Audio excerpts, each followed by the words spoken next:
Thank you, everyone. I joined the Conservative movement in a very unusual way. I didn't study politics or government at university. I'm not a lawyer. I'm an engineer. Thank you. I am an engineer. I analyze systems. I like to know how things work, and I love to fix things that are broken. I'm a child of the 80s. I was born in London, but I grew up in Lagos, Nigeria. Thank you, Roxy. Lagos was a place where almost everything seemed broken. I grew up under a military dictatorship, and I would never have believed that 40 years later, I would be standing here as the leader of the world's most successful political party in the history of Western democracy.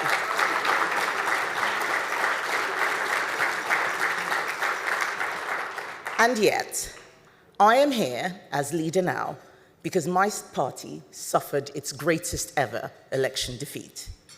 We lost 2/3 of our members of parliament and polled at a historic low. I'm here to talk about why that happened and why it matters for all of you. I believe my party lost because it spent a lot of time talking right but governing left. We didn't recognize how the world was changing, and when we did not adapt enough. There was complacency about the nature of the enemy we were fighting because a lot of people did not recognize it. They didn't recognize it for what it was. There is a great movie from the 1990s. I'm sure many of you have seen it. It's called The Usual Suspects. And in it, there is a fantastic quote that the greatest trick the devil ever pulled was convincing the world he did not exist.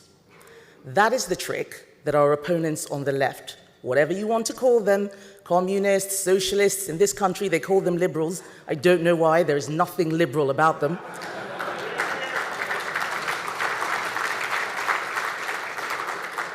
But there is a trick that they play, which is that they smuggle ideas and policies that look like liberalism, but are anything but. Liberalism has been hacked. Let me give you an example. The UK, like many countries, has generous laws to accommodate persecuted people who are seeking asylum. It was reported this year that 1 in 7 asylum seekers who were housed on a barge in southern England were converting to Christianity under the supervision of local church leaders. So I'm not religious myself, but I am and always will be the granddaughter of a Methodist reverend. And I know the joy that comes to priests every time their flocks grow and a sinner repenteth. But I found it shocking that not a single one of these conversions was treated with any suspicion until at the same time it was discovered that one convert was found to have committed multiple sexual offenses after arriving in the UK and then went on to carry out a chemical attack on a mother and her 2 young children. And it turned out that over many years, we have had very naive church leaders converting people who had no interest in Christianity as a means to circumvent border control. This is what I mean when I say that liberalism has been hacked. When a system that makes accommodations for the vulnerable is being exploited by opponents of that system, something needs to change. These aren't features of the system. They are bugs, and they need fixing. If conservatives and liberals try to manage migration with simplistic tests and no overall vision of what kind of country we are trying to create, we will fail, and the voters will punish us, as my party found out in July. There are many, many ways that liberalism is being hacked, both socially and economically. In January this year, Javier Milei gave a fantastic speech in Davos, of all places. But I must quote it, because it had very similar themes to a speech that I gave 2 years ago, which I'm hoping actually inspired him. And in his speech, he says, "It may sound ridiculous to suggest that the West has turned to socialism, but it's only ridiculous if you limit yourself to the traditional economic definition of socialism, which says that it's an economic system where the state owns the means of production. This definition should be updated in the light of current circumstances." And he goes on to say that today states don't need to control the means of production to control every aspect of the lives of individuals. With tools such as printing money, debt, subsidies, controlling the interest rate, price controls, and regulations to correct market failures, the state can control the lives and fates of millions of individuals. He is absolutely right. 2 years ago, when I gave that speech about how so many leftist ideologies have snuck into institutions across the Western world, wearing the clothes of the civil rights movement, but they are not about civil rights. So many people don't know what freedom really is because they've always had it. They have no idea just how lucky they are and just how fragile freedom can be.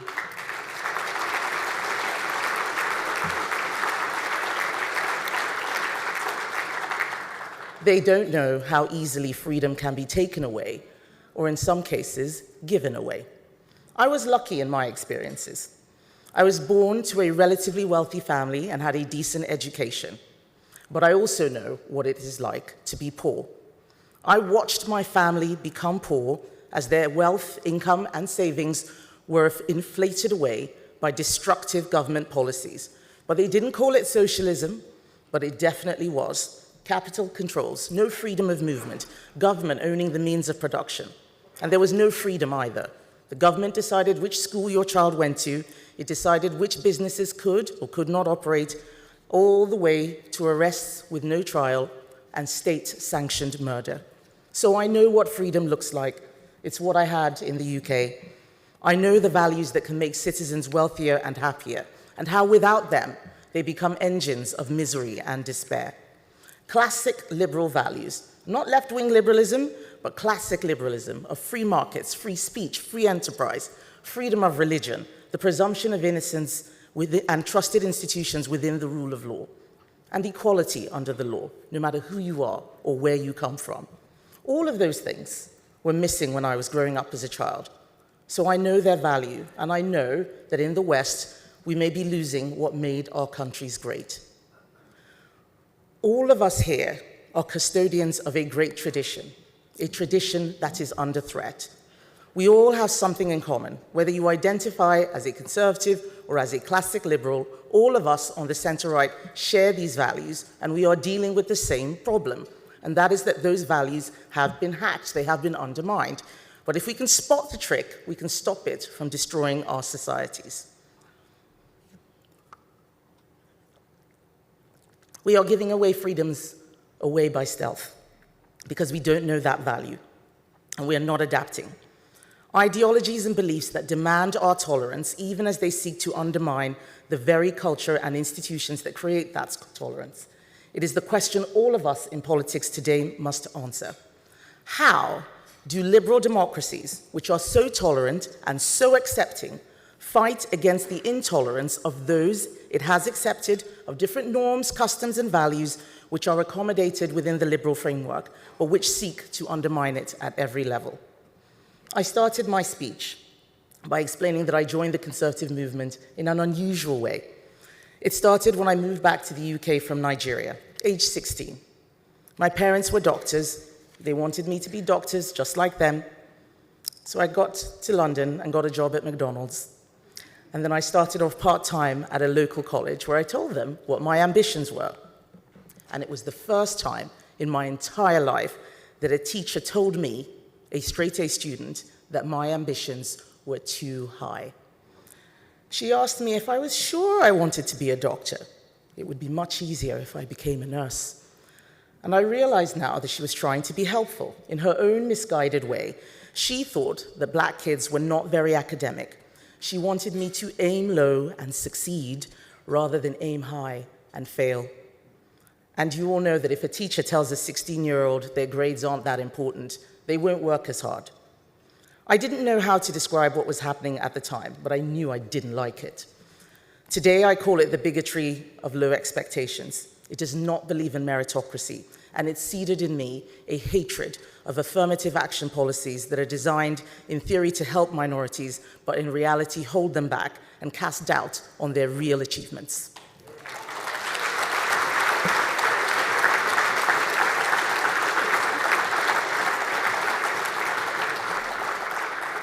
The truth is that the left are not that interested in ethnic minorities, except as a tool to fight their battles against the right. In fact, just this morning, the British Prime Minister, the Labour Prime Minister, made a joke about how I worked at McDonald's. He would never have dared to do that if I was a left-wing activist. And if a Conservative Prime Minister had made those comments about a black party leader, they would have been called a racist and asked to resign.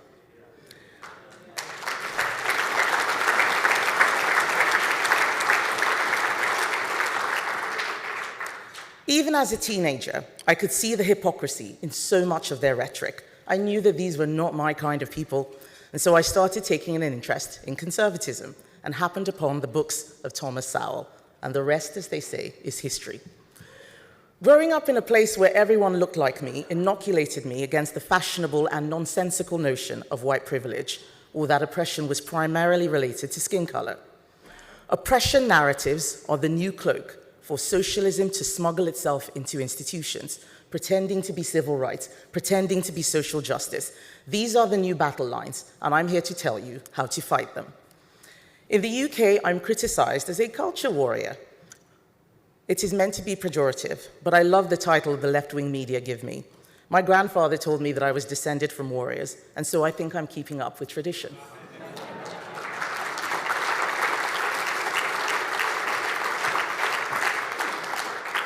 I believe in tradition, and if we don't defend our culture, who will? So how does liberalism get hacked, and how do we fight it? Let's start with an example. We all believe in freedom. None of us want our country to be invaded, so of course we are against imperialism. Suddenly, a group turns up. They want to promote anti-imperialism. It sounds okay. The government gives them money, they get university grants, they write textbooks, and they bring those narratives into the school curriculum. And suddenly you find that anti-imperialism is directed solely against our own country, or the West. They're not attacking China. They're not attacking Russia. In fact, in some instances, they praise Russia, which is actively carrying out an imperialist agenda against Ukraine.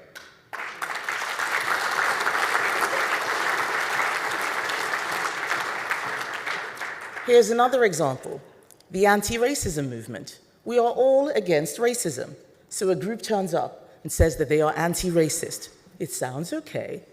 And then all of a sudden, we see that they've decided that all white people are racist. And so the only way to be anti-racist is to be against white people because of their white privilege. This is nonsense. And it happens over and over and over again.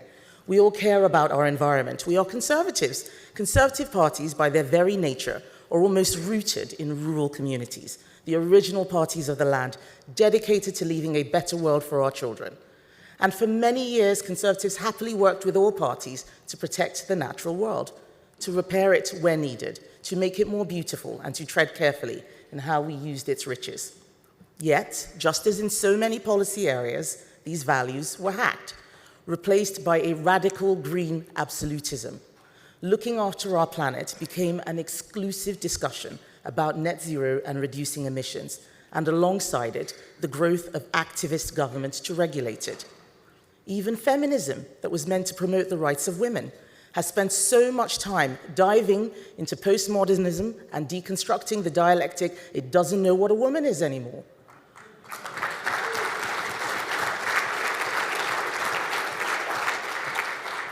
But harm is caused. That movement doesn't know what a woman is to the extent that in Scotland they were putting rapists in women's prisons simply because the men declared themselves women. This is how liberalism gets hacked.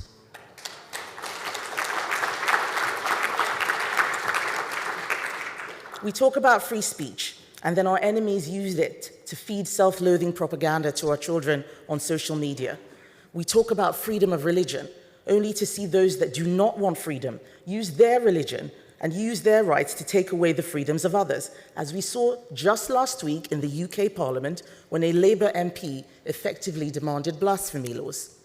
The presumption of innocence is thrown away and replaced with cancel culture, masquerading as justice. The right to protest is used as a cover to carry out intimidation, most recently, as we've seen in cities across the world, of Jews. Posters of missing children and kidnapped hostages are ripped down denying the freedom of others to be heard. Our history, read through the most hostile and negative interpretations, taught to children and widely propagated on our own media. These problems are not just national, they are international. The European Convention of Human Rights is now interpreted well beyond the intentions of its creators, to a point where nations can no longer arbitrate fairly between citizens.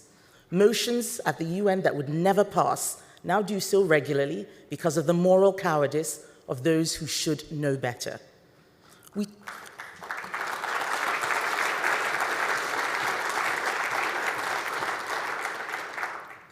We turn up at international conferences, and other countries are demanding reparations to the tune of trillions of dollars for historical injustices, as we saw at the Commonwealth Conference earlier this year. Every country in the world can claim that it deserves reparations from another one. This is not serious foreign policy. And I remember when talks of reparations were a fringe discussion, but the movements are springing up and they will become mainstream because their proponents sense a weakness in the West and in those who are meant to defend and champion Western values. I don't like using the word woke to describe these issues. I use progressive authoritarianism because the word woke masks just how deeply destructive these ideologies are. But for some reason, progressive authoritarianism is not catching on. I don't know why. So how do we fix this? We need muscular liberalism and muscular conservatism.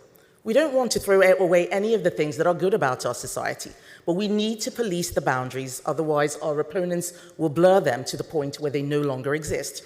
And the first step is to explain the value of liberty. Our opponents have no fundamental concept of the meaning of liberty. They see it as freedom to do bad things. Whether they are offensive or exploitative, that's all they think about. Liberty is a practical necessity for a flourishing society. It is not just a philosophical nice to have. The second thing we have to do is to stop the expansion of the state. A common mistake is to accept that every problem requires the state to get involved, and this reinforces that belief that state action can solve everything when it cannot. The more state power grows, the more we curtail what people can and should do for themselves.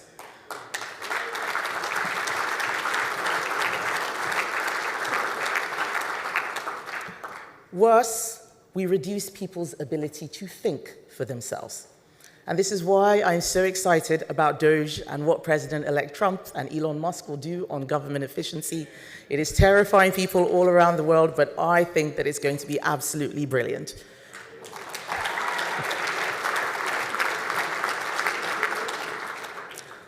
The Conservative Party forgot what the state's purpose is in national life.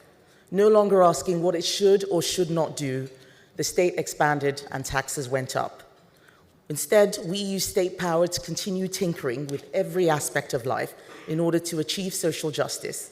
And if we keep doing that, we will sleepwalk into a planned economy far more oppressive than thinkers in the 20th century could ever have thought. The third thing we have to do is to stop being afraid to defend our beliefs. Let's stop being shamed into staying quiet. Part of the problem is that for the center-right, liberty has come to mean laissez-faire, that we should sit back and do nothing. We are told we must not take sides, not fight culture wars, that this is the operation of a free society, that this is progress. This is not progress.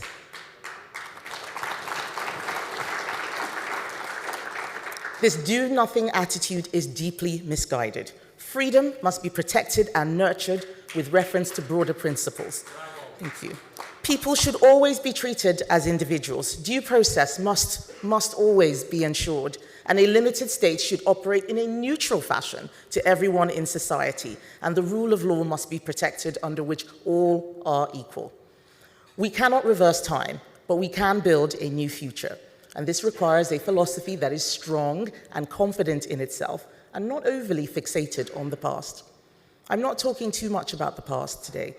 I want to talk about the future, because we have to make a case for what we are for, not just what we are against, and not just about how things used to be. If we talk about what we are against all the time, we create new opponents, but very few, if any, new allies.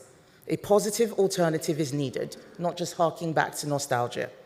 And this project also requires the case to be made for that leaner government that stops the unnecessary growth of the state I just described, and that growth of the state is what has been creating those multiple opportunities for activists to spread left-wing ideology.